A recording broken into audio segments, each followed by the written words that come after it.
Hi friends, welcome to serial அரங்கம். இந்த serial அரங்கம் சேனலுக்கு உங்கள் எல்லாரையும் அன்போடு வரவேற்கிறேன். இன்றைக்கி பார்த்தீங்கன்னா வெள்ளிக்கிழமை ஆகஸ்ட் 7 அழகழகு சீரியலில் மதி என்ன தெறிக்க விட்டுருக்காங்கன்னு பார்த்துடலாமா? சொல்ல போனால் இது தெறிக்கிற மாதிரியான ஒரு எபிசோடு தாங்க. யாருக்கும் எதுக்காகவும் பயப்படணுன்ற அவசியமே கிடையாது. என்னோட நேர்மையை பற்றி எனக்கு தெரியும். அதனால் யாருக்கும் நான் பயப்படணுன்ற அவசியம் கிடையாது. நீங்கள் மட்டும்தான் உலகம் அப்படின்ற மாதிரி நினச்சிட்டு இருக்காதீங்க. அப்படி கிடையாது அப்படின்ட்டு தங்கராஜுக்கு மண்டையிலே ஒரு கொட்டு கொட்டி இந்த மாதிரி சவால் விட்டு வந்திருக்காங்க மதி. அப்படி என்ன சவால் விட்டாங்க, எதுக்காக சவால் விட்டாங்க அப்படின்றத பார்த்துருவோமா? இப்போது நம்மளுக்கு தெரியும் இல்லையா, ரேவதி, மலர், மதி 3 பேரும் சேர்ந்து ஒரு வாட்ஸ்அப் குரூப் வச்சுருக்காங்க. அதில் பாக்யராஜ் பற்றின ஒரு மொக்க கதையை மலர் சொல்லியிருக்காங்களா, அதை தெரிஞ்சுக்கணுன்ற க்யூரியாசிட்டி பாக்யராஜுக்கு இருந்துகிட்டே இருக்குது. அவங்க ரேவதி கால் பண்ணி கேட்குறாங்க. ஏன்னா மதிக்கிட்ட கேட்டாங்க, அதுக்குள்ளார மலர் வந்துடுறாங்க. ரேவதி கால் பண்ணி கேட்குறாங்க, அண்ணி எங்கள் குரூப்பில் நாங்கள் ஷேர் பண்ண விஷயத்த நீ கேட்குறதே முதல்ல தப்பு, முதல்ல அந்த மெசேஜை பார்த்ததே தப்பு, அதெல்லாம் நான் சொல்ல மாட்டேன் அப்படின்ற மாதிரி. அவங்க 2 பேரும் எப்பயுமே ரொம்ப பாண்டிங்கோட பேசுவாங்க இல்லையா, பாக்யராஜும் ரேவதியும் அதே மாதிரி தான் பேசிகிட்ருக்காங்க. இங்கே இந்த பக்கம் பார்த்தீங்கன்னா அவங்களோட ஃப்ரெண்டு ஒருத்தவங்க ஹார்ட் அட்டாக்ல இறந்துட்டாங்க அப்படின்னு சொல்லிட்டு தெரிஞ்சதுலேருந்தே ராகவனுக்கு நம்மளுக்கும் அதே வயசு தானே ஆகுது, நம்மளுக்கு ஏதாவது ஆகிடுமோ அப்படின்ற பயமும் பதட்டமும் தான் அதிகமாக இருக்குது. கொஞ்சம் பிளட் சுகர் லெவல் ஏறி இருக்குது, அதே மாதிரி பிபியும் கொஞ்சம் அதிகமாக இருக்குது. அப்படின்றதுனால எல்லாத்துக்கும் ரொம்பவே பயப்படுறாரு. எனக்கு ஏதாவது ஆகிடுமா அப்படின்ற மாதிரி யோசிக்கிறாங்க. திடீர்னு எல்லாருக்கும் ஹார்ட் அட்டாக் இறந்துடுறாங்கன்ற மாதிரி ராகவன் யோசிச்சுட்டு இருக்கும்போது சுரேஷ் அப்போ தான் போலீஸ் ஸ்டேஷனுக்கு கிளம்பிட்டு இருக்காரு. அப்போ அவரோட ஃப்ரெண்டு ஒருத்தருக்காக ஹெல்ப் கேட்டிருந்தாரு ராகவன். இந்த மாதிரி அவங்க பிரச்சனைன்னு சொல்லிட்டு என் ஃப்ரெண்டு ஜெகநாத வரேன்னு சொல்லியிருக்கான், அது என்னன்னு சொல்லிட்டு பார்த்து சரி பண்ணிடுப்பா அப்படிங்கும்போது, சரிப்பா நான் என்ன இதுன்னு பார்த்துக்கிறேன்னு சொல்லிட்டு இருக்கும்போது லக்ஷ்மிக்குமே பயம் வந்துடுது. என்னன்னு சொல்லிட்டு பார்த்தா எனக்குமே பயமாக இருக்குது, எனக்குமே சுகரு பிபிலாம் அதிகமாக இருக்குமோன்னு பயமாக இருக்குது அப்படின்னு சொல்லும்போது உடனே ராகவனுக்கு லைட்டாக நெஞ்சு வலிக்கிற மாதிரி இருக்குது. அது பார்த்தா ஒரு மாதிரி அசிடிட்டி தான், பட் இருந்தாலும் வயசானா அதுவே அவங்க பயந்துப்பாங்க இல்லையா. உடனே சுரேஷ் சொல்கிறாங்க, இப்படி தான்ப்பா நான் ஒரு தடவை மீட்டிங்காக போயிருந்தேன், அங்கே ஒரு லேடி ஹார்ட் அட்டாக்ல இறந்துட்டாங்க அப்படின்ற மாதிரி அவர் வேறு சொல்ல லக்ஷ்மிக்கு இன்னும் பயம் ஆகிடுது. இப்போல்லாம் முதல்ல லேடிஸ்க்கெல்லாம் ஹார்ட் அட்டாக்கே வராதுன்னு சொல்லிட்டு இருந்தாங்க, ஆனால் இப்போல்லாம் அப்படி இல்லை, எல்லாருக்கும் தான் வருது, எனக்குமே ஒரு டெஸ்ட் எல்லாம் பார்த்துறது நல்லது அப்படிங்கிறாங்க. ஆனால் ராகவன் என்ன சொல்லிடுறாங்க, நான் குழந்தைங்களை படிக்க வைக்கணும், கல்யாணம் பண்ணணும், 1008 டென்ஷனோட வேலைக்கு போயிட்டு வந்துட்டு இருந்தேன், எனக்கு சுகர் பிபி வந்ததெல்லாம் ஓகே, நீ வீட்டில் சும்மா தானே இருந்த, எந்த கவலையும் இல்லாமல் ஜாலியாக டிவி பார்த்துட்டு தானே இருந்தேன், ஓடி ஓடி உழைச்சது நான் தானே, அப்புறம் உனக்கு எதுக்கு பிபி சுகர்லாம் வரப்போகுது, அதெல்லாம் ஒன்றும் தேவையில்லை, உங்கள் அம்மா கேட்குறாங்களா இந்த டெஸ்ட்டுக்கு கூட்டிகிட்டு போகாதீங்க வேணாம் அப்படின்ற மாதிரி ராகவன் சொல்லிடுறாரு. அதாவது வீட்டில் லேடிஸ் சும்மா இருக்காங்கன்னு ஃபஸ்ட்டு யார் சொன்னாலுமே தப்பு தான். அது என்னங்க, இன்னும் நிறைய வீட்டில் நீ வீட்டில் சும்மா தானே இருக்க அப்படின்ற ஒரு வேர்டை சொல்கிறது. இதுக்கு சினிமாலேயும் நிறைய விளக்கம் கொடுத்துட்டாங்க, சீரியல்லையும் நிறைய விளக்கம் கொடுத்துட்டாங்க. இப்போது நம்ம வீட்டில் சும்மா இருந்தால் தானாக சமையல் நடக்குமா, தானாக துணி துவச்சி காய வச்சுடுவாங்களா, இல்லை குழந்தைங்கள தான் தானாக ரெடியாகி பசங்க கிளம்பிடுவாங்களா, இவங்கள தான் ஆஃபீஸ் போகும்போது தானாக அவங்களே எல்லா வேலையும் செஞ்சுப்பாங்களா, அப்படிலாம் கிடையாது. அவள் சொல்லப்போனால் இப்போது ஆஃபீஸ்க்கு வேலைக்கு போகிற லேடிஸ்க்காவது பார்த்திங்கன்னா லீவு அப்படின்னு சொல்லிட்டு சண்டே ஒரு நாள் இருக்குது. அந்த சண்டேலேயும் அவங்க பார்த்தா நெக்ஸ்ட்டு ஒரு வீக்குக்காக என்னெல்லாம் செய்யணுமோ அதெல்லாம் செய்கிறாங்க. பட் லீவ் அப்படிங்கும்போது அவங்க கொஞ்சம் ரெஸ்ட்டுமே எடுத்துக்கிறாங்க. இன்றைக்கி ஒரு நாள் தான் லீவு அப்படின்ற மாதிரி சில வீட்டில் பார்த்தா சரி இன்றைக்கி நீ சமைக்காத, நம்ம வெளியில் வாங்கிக்கலாம் அப்படின்றதெல்லாம் சொல்கிறாங்க. ஆனால் வீட்டில் இருக்கிற ஹவுஸ் மேக்கர், ஹோம் மேக்கர் அவங்களெல்லாம் கொஞ்சம் யோசிச்சு பாருங்களேன். எங்களுக்கெல்லாம் லீவே கிடையாதுங்க, 365 நாளும் எங்களுக்கு லீவே கிடையாது. எல்லா நாளும் என்ன வேலை இருக்கோ அது இருந்துகிட்டே தான் இருக்கும். சொல்லப்போனால் இந்த மாதிரி தீபாவளி பொங்கல்லாம் இன்னும் எக்ஸ்ட்ரா வேலை தான் இருக்குமே தவிர நம்மளுக்கு அந்த தீபாவளியாவது பொங்கலாகுது பூஜையாவது எதுனாலும் எக்ஸ்ட்ரா வேலை தான்.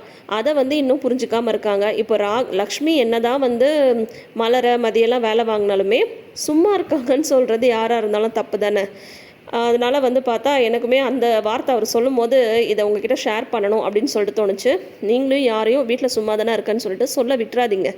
நம்ம சும்மா இருந்தால் இந்த வீடே சும்மா இருக்கும், அடுத்த நாள் நகராது. அதுதான் நிஜம், அதுதான் உண்மை. இதை எல்லாரும் ஒத்துப்பீங்க அப்படின்னு சொல்லிட்டு நான் நினைக்கிறேன்.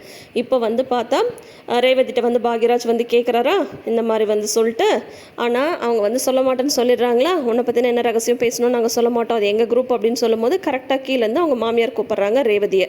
தங்கராஜுமே டைனிங் டேபிளில் தான் உட்காந்துட்டு இருக்காங்க. என்னோட மாத்திரை எடுத்து கொடுமா அப்படின்னு சொல்லும்போது அவங்க மாத்திரை எடுத்து கொடுக்குறாங்க. வெந்நீர் வைக்கிறதுக்காக உள்ளே போகிறாங்க. ஏண்டா ரொம்ப ஆச்சரியமாக இருக்குது, என்ன இப்போ கொஞ்ச நாளாக உங்கள் மாமனார் வீட்டு பிரச்சனையை பற்றி நீ எதுவும் பஞ்சாயத்து பண்ண போகாமல் இருக்க, என்ன இப்போல்லாம் வந்து உன்னை கூப்பிட்றது இல்லையா அப்படின்ற மாதிரி கேட்குறாங்க. இப்போ தங்கராஜ் வந்து சொல்கிறாரு, ஏமா பிரச்சனை வரப்போகுது, எங்கேருந்து பிரச்சனை வருதோ அதை தான் இப்போ ஆஃப் பண்ணியாச்சுல அப்படிங்கும்போது புரியலையே அப்படின்னு சொல்கிறாங்க. இந்த மதி வந்து வேலைக்கு போயிட்டு இருந்ததுனால தானே அது இதுன்னு பிரச்சனை பண்ணிகிட்டே வந்திருந்தா, அதை எங்கே ஆஃப் பண்ணுமோ அங்கே ஆஃப் பண்ணி இப்போ அவள் வீட்டில் தானே இருக்கா, அப்போ வீட்டில் இருந்தால் ஒழுங்காக வீட்டு வேலையை தானே பார்த்துட்டு இருக்கணும், அதனால தான் அங்கே பிரச்சனை இல்லாமல் இருக்குது அப்படின்னு சொல்கிறாங்க. நீ என்னடா பண்ண அதுக்கு அப்படின்னு சொல்லி கேட்கும்போது, அதுவா அவள் வேலை பார்த்துட்டு இருந்தால அந்த காலேஜ் கரஸ்பாண்டன்ட் வந்து என் ஃப்ரெண்டு தான், அவர்கிட்ட சொல்லி அவளோட பர்மனெண்ட் ஆர்டரை வந்து ஸ்டாப் பண்ண சொல்லிட்டேன், அவருமே வந்து நான் சொன்னதை கேட்டு மதிய வேலையை விட்டு தூக்கிட்டாரு, அதனால இப்போ வீட்டோட தானே இருக்கா, அதனால வீடும் பிரச்சனை இல்லாமல் அமைதியாக தான் போயிட்டு இருக்கு அப்படின்றாங்க. இதை ரேவதி கேட்டு செம ஷாக் ஆயிடுறாங்க. சே இப்படி கூடவா அப்படின்ற மாதிரி அவங்களுக்கு வந்து தோணுது. உடனே மாடிக்கு போயிட்டு அந்த குரூப்பில் வந்து மெசேஜ் போடுறாங்க. மதியம் உங்ககிட்ட ஒரு முக்கியமான விஷயம் சொல்லணும், ஆனால் அதை எப்படி உங்ககிட்ட சொல்கிறதுன்னு தெரில, நீ வந்து வேலை போயிடுச்சுன்னு சொல்லிட்டு எவ்வளோ வருத்தப்பட்டுட்டு இருந்தல்ல, ஆனால் அது காரணம் யார் தெரியுமா, என் புருஷன் தான் அப்படின்னு சொல்கிறாங்க. இதை கேட்டுட்டு மலருமே மதியம் அப்போ கிச்சனில் தான் இருக்காங்க. கேட்டுட்டு செம ஷாக் ஆயிடுறாங்க. இப்படியெல்லாம் பண்ணுவாங்களா, இந்த மாதிரிலாம் அவர் பண்ணுவாருன்னு நான் எதிர்பார்க்கவே இல்லை அப்படின்ற மாதிரி மலர் வந்து சொல்லிட்டு இருக்காங்க. ஆமாம், ஆனால் இதை வந்து என்கிட்ட வந்து அவர் சொல்லலை, என் மாமியார்கிட்ட வந்து சொல்லிட்டு இருந்தாரு, நான் வந்து கேட்டுட்டேன், எனக்கு இதை கேட்டு ரொம்ப கஷ்டமாக போயிடுச்சு மதி, அதை உங்ககிட்ட சொல்லாமலே என்னால் இருக்க முடியல, அதனால தான் சொல்கிறேன் அப்படின்ற மாதிரி சொல்லிடுறாங்க.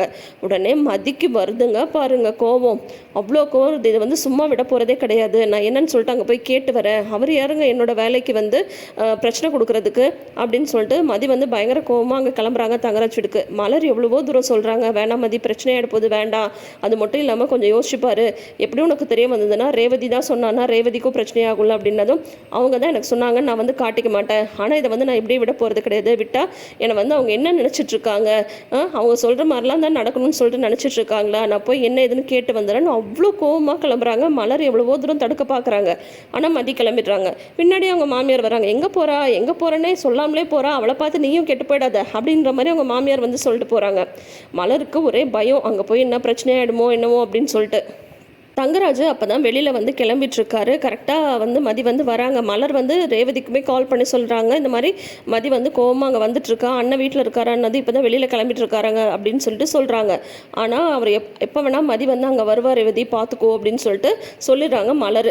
உடனே வந்து பார்த்தா மதி வந்து கோவமாக வராங்க. இவர் அப்போ தான் வெளியில் கிளம்பும்போது உங்கள் மனசில் நீங்கள் என்ன நினச்சிட்ருக்கீங்க, நீங்கள் நினச்சா அப்படியே உலகம் வந்து தலைகளாக சுற்றிடும் அப்படின்னு சொல்லிட்டு நினச்சிட்ருக்கீங்களா, யாரை கேட்டு என்னோட வேலையை வந்து நீங்கள் ஸ்டாப் பண்ணீங்க, அங்கே இருந்தவங்க எல்லாருமே வந்து சொன்னாங்க, நல்ல விஷயம் கூப்பிட்றதுக்காக தான் வந்து கரஸ்பாண்டன்ட் கூப்பிட்றாங்க, வேலை வந்து கிடச்சிடும் அப்படின்ற மாதிரி சொன்னாங்க, நீங்கள் என்னென்னா என்னோட வேலையை வந்து நிப்பாட்டி வச்சுருக்கீங்க, நீங்கள் சொன்னால் எல்லாரும் வந்து கேட்டுறாங்கன்ற ஒரு இது தானே, எவ்வளோ பேர் கேட்டுருவாங்க, என்ன இந்த தமிழ்நாட்டில் இருக்கிற ஒரு 2 காலேஜ் 3 காலேஜ் உங்களுக்கு தெரியுமா, ஒரு 10 காலேஜே தெரியும்னு வச்சுக்கோங்க, அதோட வந்து எல்லாமே வந்து நின்றாது, உங்கள் இன்ஃப்ளூயன்ஸ்னால எது வேணால் பண்ணான்னு நினச்சிட்ருக்கீங்களே, உங்கள் இன்ஃப்ளூயன்ஸ் வேலைக்காக அந்த காலேஜ் எவ்வளவோ இருக்கும், என்னை வந்து இதோட நிப்பாட்டிக்கலான்னு நினைக்கிறீங்களா, இந்த மதியை யாராலையும் வந்து தடுக்க முடியாது, அப்படி நான் உங்களுக்கு என்ன பண்ணேன் இல்லை கேட்குறேன், என்னோட காலேஜ் ஸ்டூடெண்ட்ஸை உங்கள் மச்சான் வந்து மிரட்டினாரு, அதுக்காக நான் வந்து கேஸ் கொடுத்தேன், அதை மனசில் வச்சுட்டு என்னை எப்படியெல்லாம் பழி வாங்க முடியுமோ அப்படியெல்லாம் வந்து பழி வாங்கிட்டு இருக்கீங்கல்ல நீங்கள், எங்கள் அப்பா உங்ககிட்ட வேலை பார்த்ததை வச்சு கட்டாயப்படுத்தி உங்கள் மச்சானுக்கு நான் கல்யாணம் பண்ணி வச்சுட்டீங்க,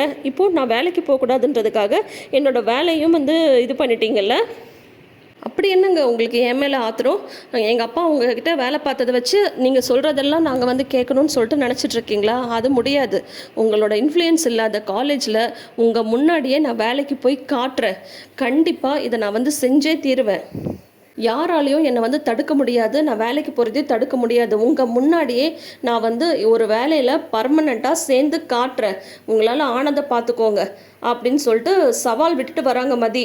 தங்கராஜ் வந்து சொல்கிறாரு, ஆமாம் என்னால் தான் உன்னோட வேலை போச்சு, உன்னால் என்ன பண்ண முடியும் அப்படின்னதும், என்ன வேணால் பண்ண முடியும், இத்தோட வந்து நான் நின்றுவேன்னு நினைக்கிறீங்கள, என்னால் உங்களால் நிப்பாட்டவே முடியாது, நான் வேலைக்கு போய் காட்டுறேன், அதுவும் பர்மனெண்ட்டாக ஒரு வேலைக்கு வந்து போய் காட்டுறேன் அப்படின்ட்டு சவால் விட்டு போகிறாங்க. ரேவதிக்கு வந்து பார்த்தா அவங்களுமே சரி எப்படியும் மதி வந்து அவங்களுக்கு காட்டி கொடுக்க மாட்டாங்கன்றது தெரியும், ஆனால் ஒரு பொண்ணு அவங்க வீட்டுக்கார்ட்ட இவ்வளோ துணிச்சலாக பேசுகிறத பார்த்துட்டு அவங்களுக்கு ஒரே ஆச்சரியம். உண்மையை சொல்லப்போனால் மதி வந்ததுக்கப்புறம் தான் மலருக்கும் சரி ரேவதிக்கும் சரி நம்மளுக்கு பிடிக்கலை அப்படின்ற விஷயத்த வந்து நம்ம சொல்லணும் அப்படின்ற ஒரு தைரியமே அவங்க 2 பேருக்கும் வந்து வந்திருக்கு. அது காரணம் டெஃபினட்டாக மதி தான்.